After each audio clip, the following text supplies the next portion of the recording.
Pray, Father, that all that we say and do will be in accordance with your will. We ask that you be with the sick, especially those of our number.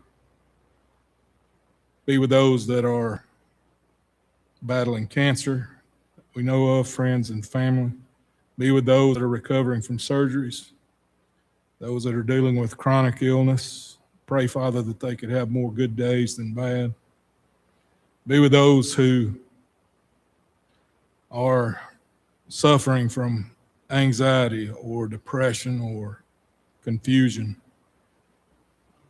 Be with those that are shut in.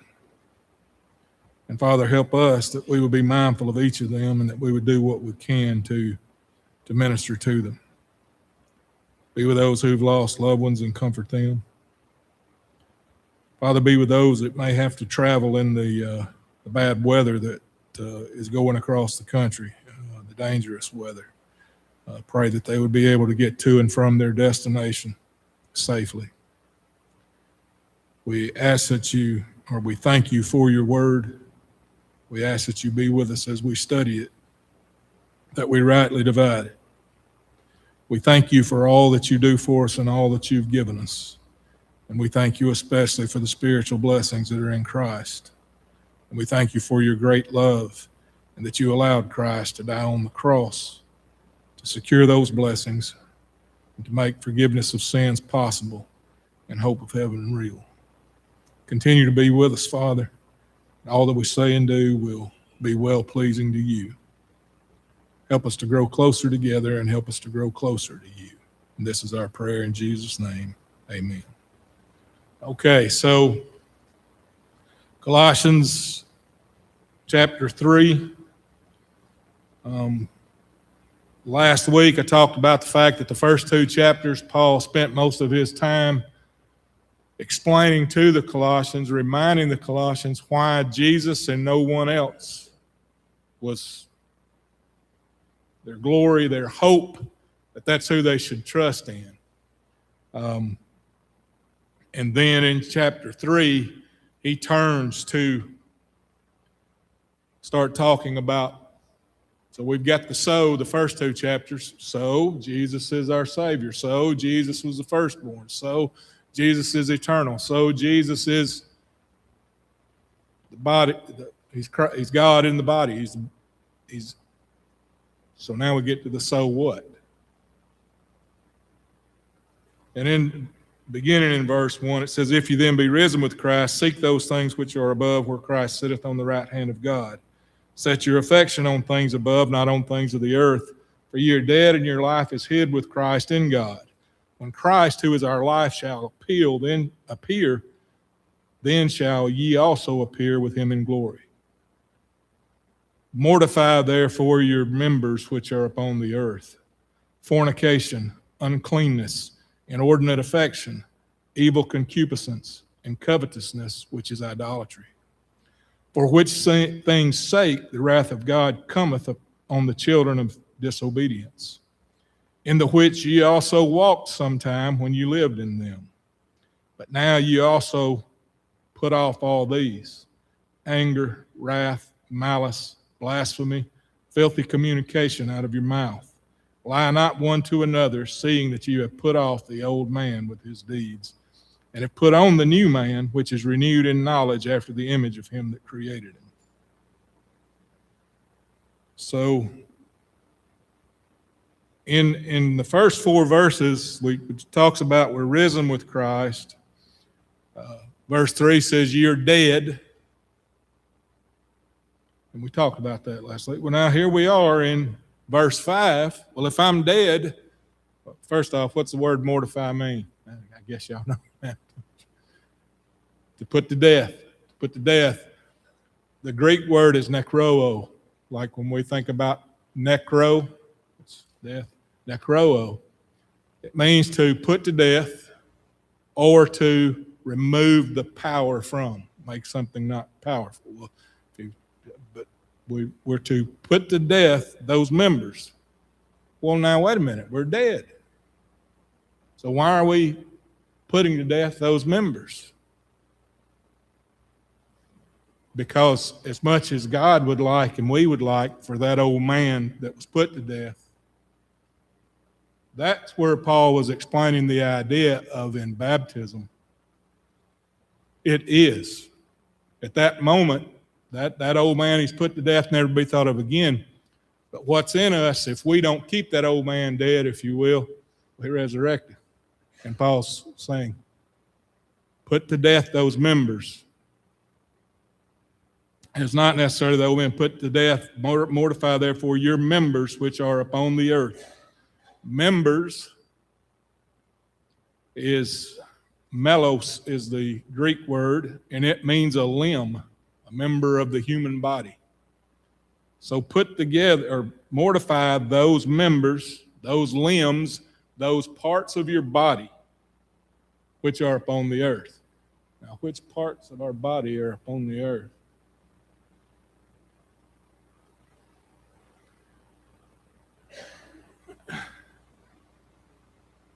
And then he says fornication, uncleanness, inordinate affection, evil concupiscence, and covetousness, which is idolatry.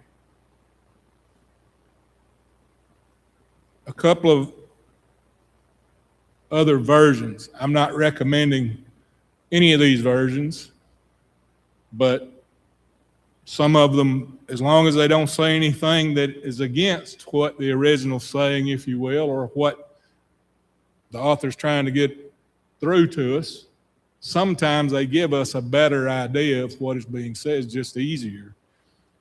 The New American Standard in verse 5 says, therefore consider the members of your earthly body as dead to immorality, impurity, passion, evil desire, and greed, which amounts to idolatry.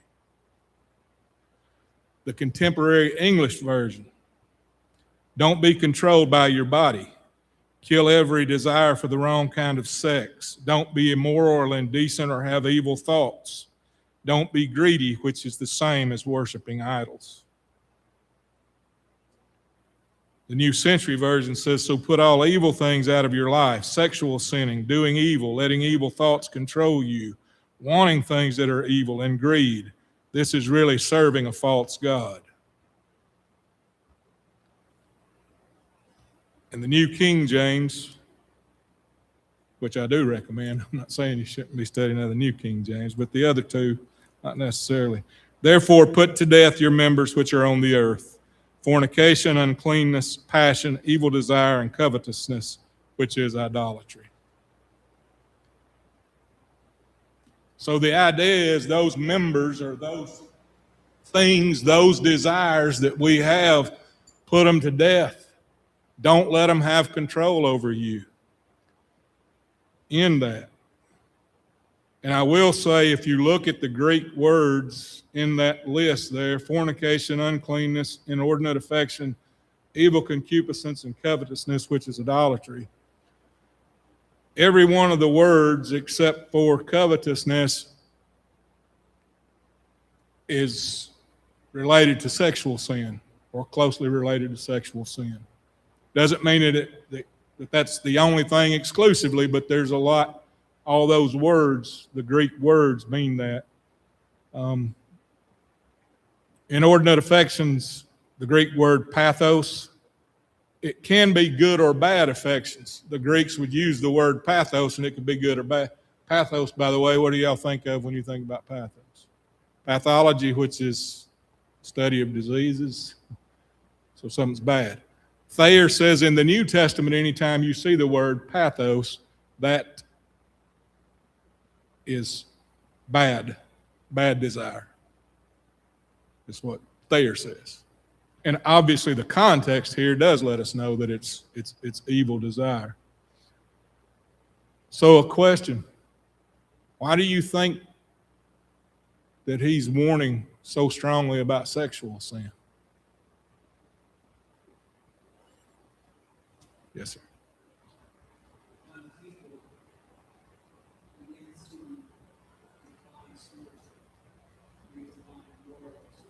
Okay. Okay.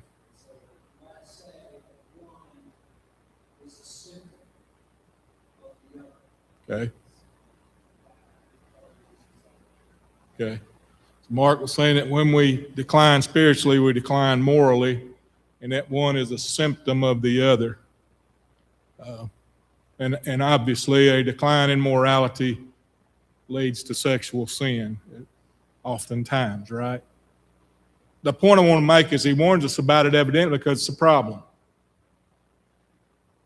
right? Now, go ahead, Bill. It's a problem when it is not satisfied within the bounds that God has given. Oh, by the way, God gave us sexual desire. He put it in us. Now, we can talk about the folks that say God made me this way when they're chasing things that they shouldn't. No. But God did give us sexual desire. Yes, he made us that way. He gave us sexual desire. He gave us a place to satisfy it, which is in the marriage bed. And it is a strong desire for most people. Typically, you go to the doctor, and if there's something, if couples are talking to the doctor, say, well, something must be wrong. Other than as we get older and older and older, and then again, things. But that idea there, the point I was trying to make is that God doesn't tell us to work on things that are not important.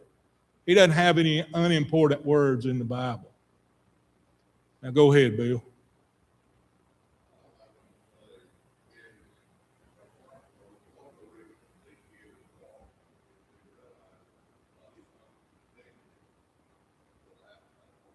Okay.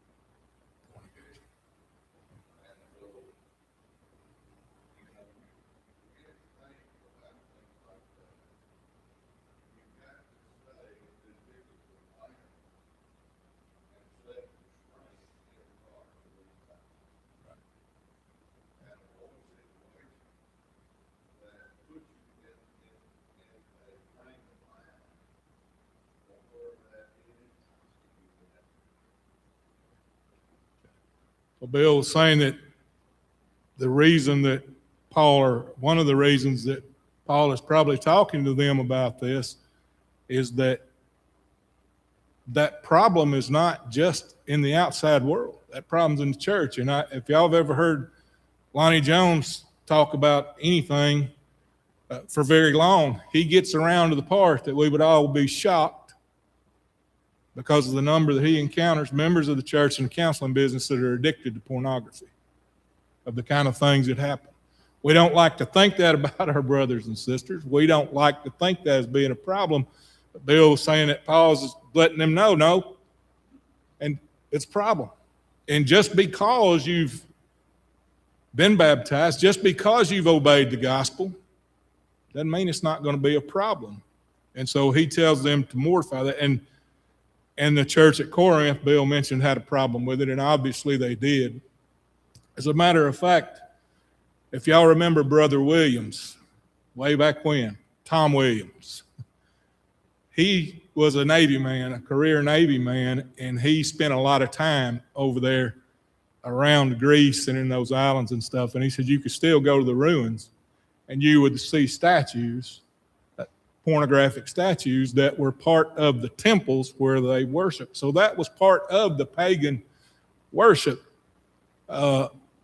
It's a problem. Sexual sin is a problem, and that's why Paul's addressing it. Go ahead.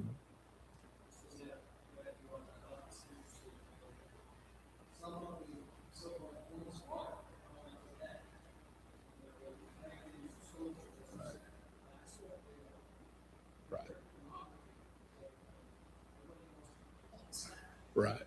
Okay. Art was mentioned. It's the stuff that we claim as art, oftentimes, or that the outside world claims art. It's pornography. And what one of the senators, congressmen said, I can't define pornography, but I know what it is when I see it. Amen.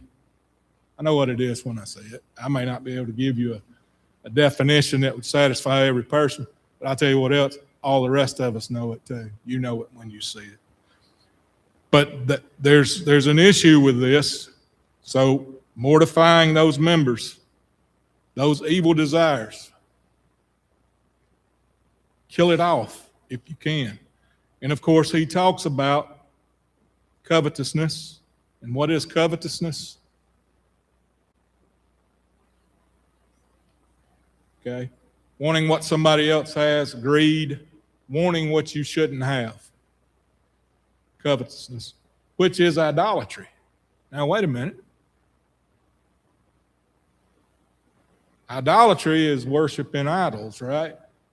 And that's those wooden things, and we know all about that from the Bible. Israel got involved with it. They still, to some degree, were involved with it. The Gentiles, now that they've been allowed to be preached to, if you will, or they've been brought into the fold, they're having to come out of it.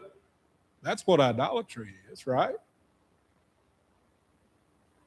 Idolatry is worshiping anything other than God.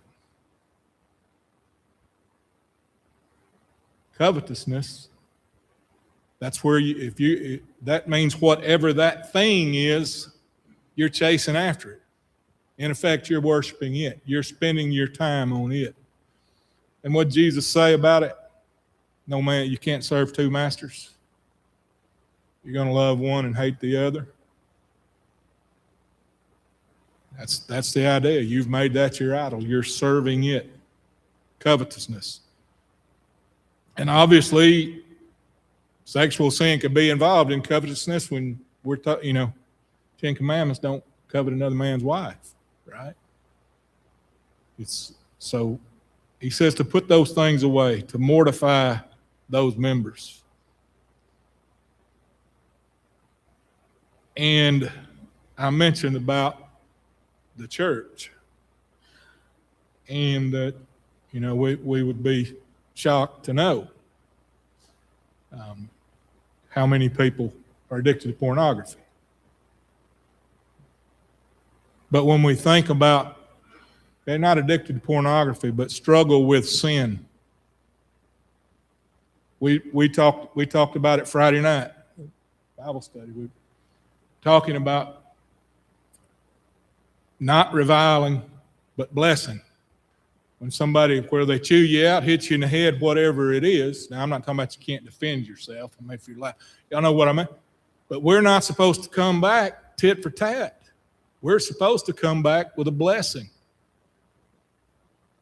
even in that. So it may not be sexual sin, but we all have, or we all struggle with doing the right thing when we're put in certain situations. What did Paul say? I was thinking about that this morning. So Paul comes out and tells the world, I struggle. The things that I shouldn't do, I do. And the things that I should do, I don't do. Now, wait a minute. Well, yeah, you killed people. You're against the church, so you're a bum anyway, right? No. He's the greatest evangelist in the New Testament, other than Jesus, right? Written the most. He seems to be, and he said, I struggle with that. He didn't brag about it. He wasn't bragging about it. He was being transparent, and he was saying, I struggle. All the rest of us struggle.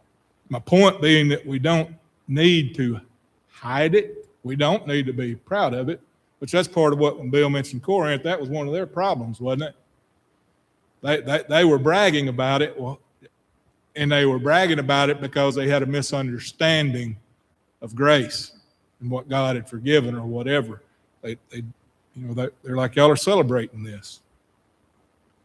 But we need to remember, and if we need to talk to someone about it, talk to each other, whatever it happens to be, because discouragement, and people get discouraged.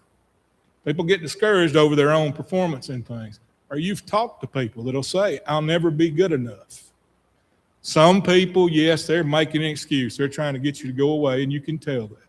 But there are people that genuinely say, well, I'll never be good enough. And that's what Paul, when he said he's chief of sinners, he wasn't making some big brag there, but that was his point. Yes, you can. And yes, God will forgive you. And yes, you can be good enough. And we need to recognize that. And Bill mentioned about not letting ourselves get into situations, which I was going to ask, how do we mortify those members? I mean, most of us, if we get ourselves in trouble, well, I'm not going to say most of them. I'm going to speak for me. I don't sit around at my house and say, I think I'm going to get in some meanness. Right? I just don't do that. But if I get curious about something and I'm not paying attention, I wind up being somewhere where meanness is. Well, now that meanness is starting to pull at me, right? And we don't have to talk about sexual, so we can talk about arguing with somebody, not walking away. We can talk about people we know don't like us, but we want to get right in their face or whatever. Whatever that happens to be. We can talk about what we watch, what we listen to, what we read, all of those things. And if we're not careful, we'll slip up because of it. So that's one way to mortify your members. What's another way to mortify our members? Stay away from one thing and go ahead.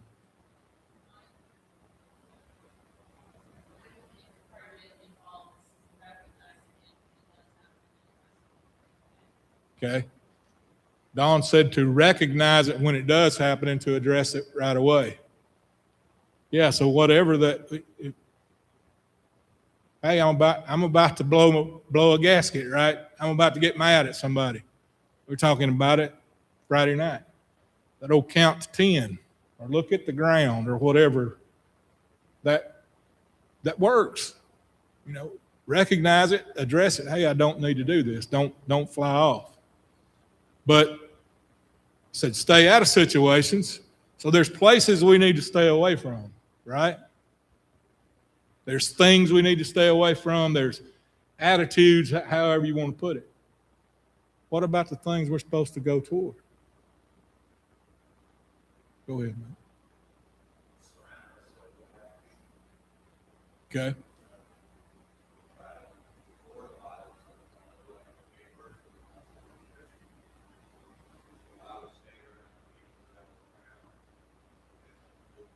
Okay.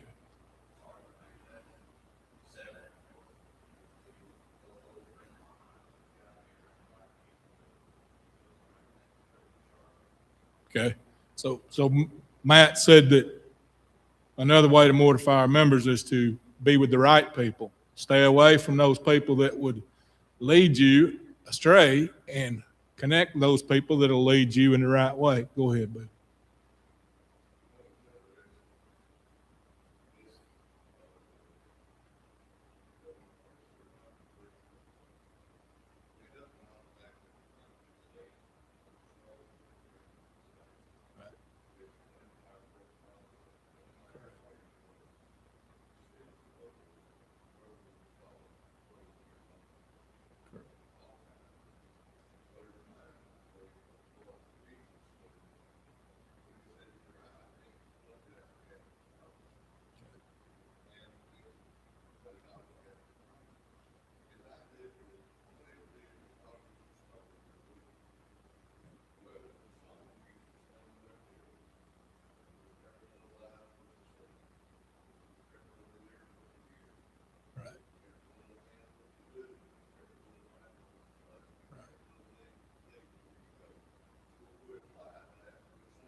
Okay. Bill was saying that he mentioned about Jesus and where he tells us if your eye offends you, pluck it out. Offends you means causes you to sin. If your hand offends you, cut it off. And he talks about it's better to be lame or it's better to be blind than it is to be cast into hell. And obviously, he was not talking about mutilating your body. He was talking metaphorically. Whatever it takes, whatever severe measure it has to be to keep you from sinning and keep you on the right path, you're supposed to take that measure.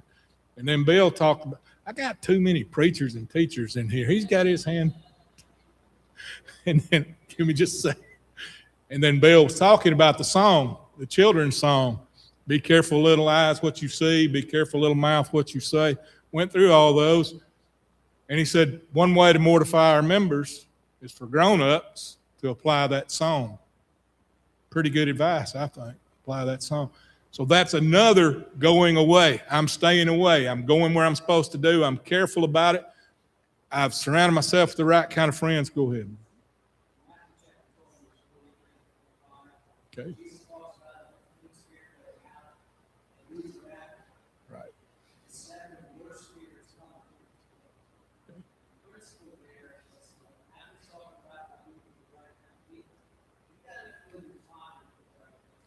Okay.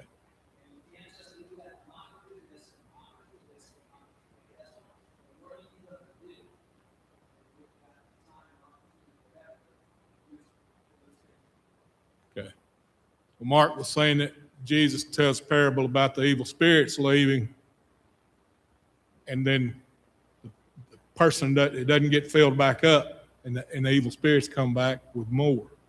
So the idea being that you've got to fill your time with the right kind of things. And, you think about it in business or whatever, talk about a leadership void or leadership vacuum. And usually what happens, because someone has not trained the next person, when that vacuum pulls, it pulls the wrong person in there, right? And so as we mortify members, as we kill members, and this goes back to when Paul was talking about just prior. Hey, you beating yourself and not eating certain foods and all that, that's not going to keep you from sinning. Your attitude has to change. You've got to turn toward God. So when we turn away from this stuff and we avoid this stuff, in the event that I am sitting around the house thinking about what meanness I could get into, if I was reading the Bible, I probably wouldn't, right? Or if I was watching a video of a preacher or a debate or whatever, then those thoughts aren't going anywhere. And y'all know this, that's not saying that if we have a bad thought, but when the bad thought comes, whatever that is, and we can talk about whether that's an impure sexual thought, whether that's wanting to call somebody an ugly name, whatever that thought is, as soon as it comes in, we got to get it out. And if we need to get it out by praying, if we need to get it out by picking up the Bible, whatever that is, that's what we need to do. That's how we mortify our members. Why is that important? Verse 6. For which things' sake the wrath of God cometh on the children of the disobedient, or of disobedience. Which thing, what does he mean for which things' sake? Because of, right? Because of these things that I've just listed, because of fornication and inordinate affection and evil concupiscence, all of those things, God is going to punish those who continue in it. The word wrath, according to the word that's translated wrath, according to Thayer, it means anger, or it means anger exhibited in punishment and is sometimes used for the punishment itself. So like when Jesus turned over the tables of the money changers, he was angry. He had wrath toward it, and he wanted to punish them. And so they felt his wrath. And we use that. We use the term the same way. I don't want to incur so-and-so's wrath. The thought is the punishment, whether that's chewed out or get the belt or whatever, whether it's grandpa or dad or mom or whatever the switch. We didn't want to incur their wrath. Now, the word here that's translated wrath, that Greek word, there is another Greek word that's used in here that is translated wrath, which is what we would say, yeah, that's really more like how we use the word wrath. And that is heated anger, fiery anger, and we'll get to that. But God's wrath is going to be poured out on those who are disobedient. Let's turn to Hebrews chapter 10, verse 26.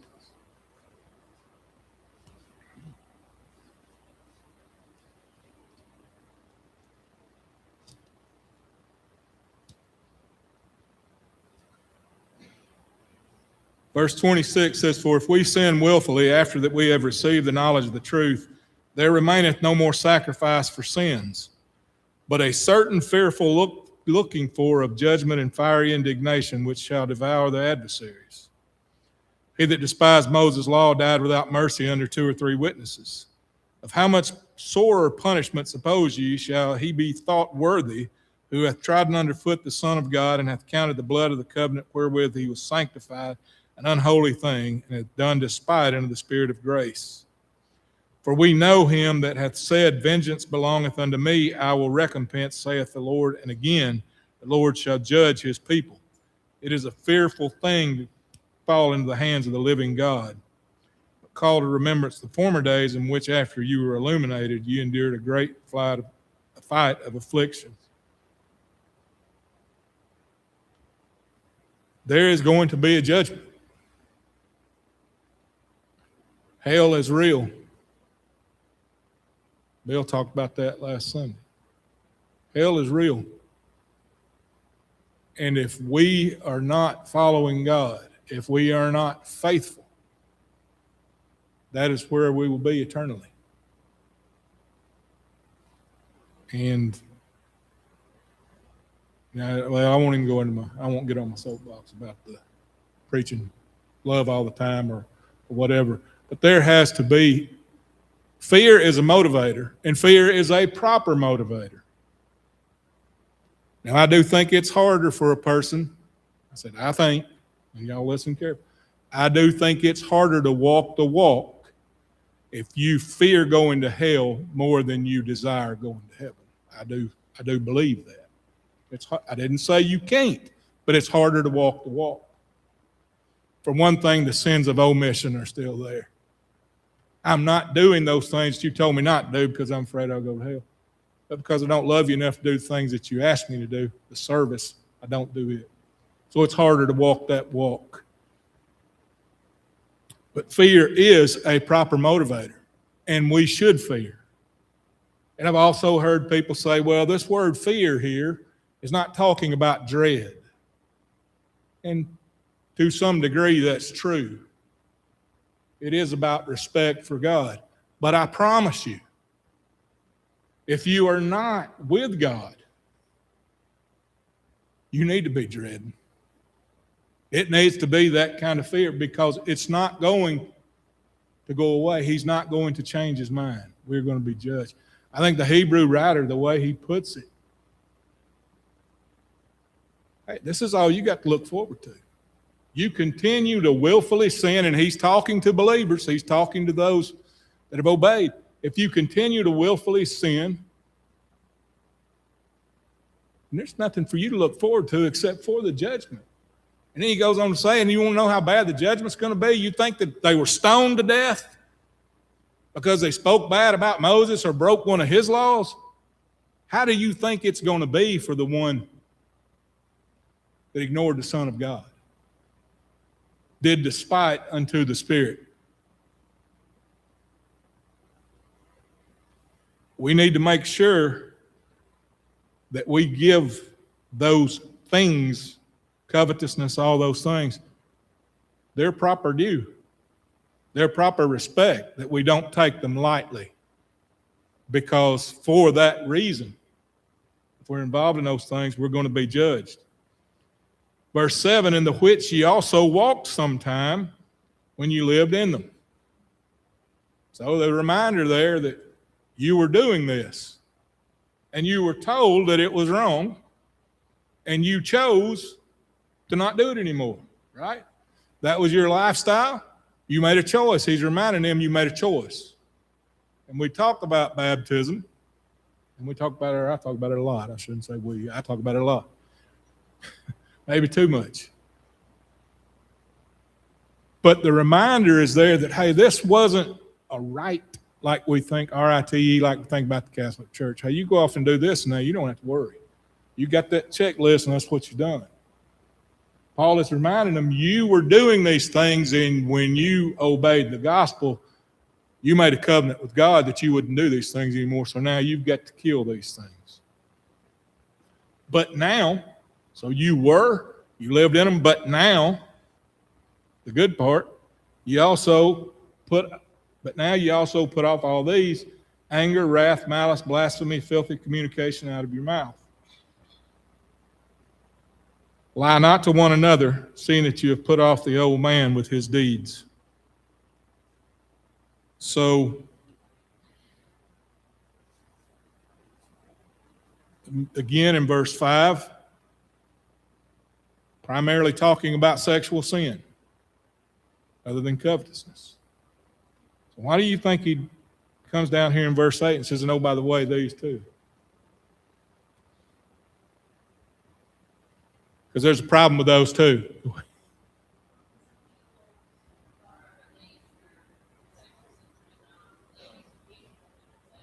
Okay.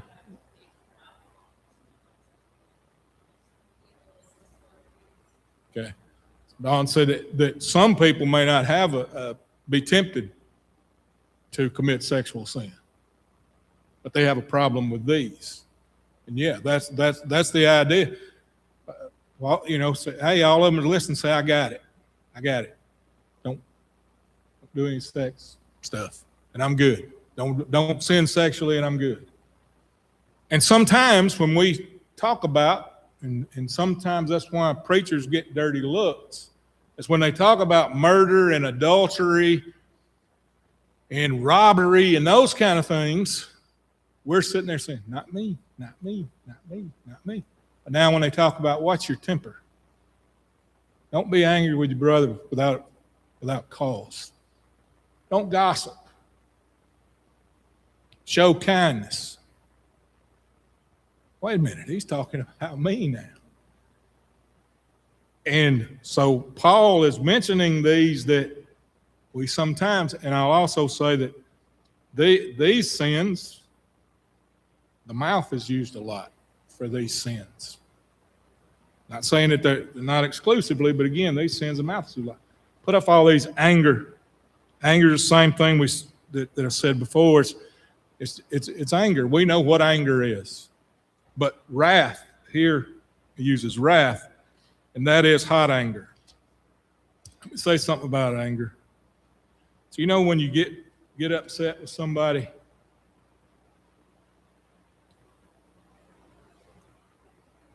yeah, I use me and Haley.